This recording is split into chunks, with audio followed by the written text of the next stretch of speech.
Hello guys, good evening at andito tayo, relax na. So, I give you 5 tips as health coach po. Unang para maging healthy po tayo, unang-una, eat tayo ng mga nutrients food, yung mga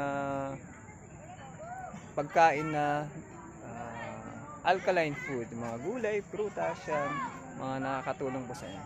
So, pangalawang tips, maliban sa mga gulay, prutas at mga healthy foods na kailangan natin ay avoid natin ang stress. So, yan. So, tulad nito.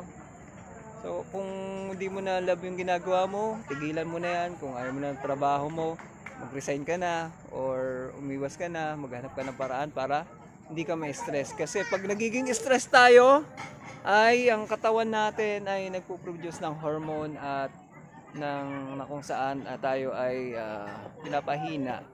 So, yan. At mahalaga yan.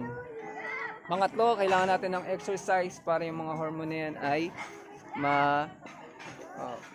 ma-burn natin. So, mahalaga din may exercise. So, walking tayo, lakad-lakad. So, mahalaga na dapat yan. So, pang-apat na tips na dapat nyong malaman ay dapat matutulog kayo ng maayos kasi ang pagtulog ay nakakatulong. So, para ma-repair ang ating katawan. So, dapat mga 10:30 or bago mag-11, matulog na kayo. Ganon. So, kung hindi kayo nakakatulog, delikado na yan. So, hindi kayo makatulog, lumapit lang kayo sa akin. At pang-5 ay live with a purpose. So, kung ano mang ginagawa nyo dyan, kung ano man, pagpatuloy nyo, masaya kayo,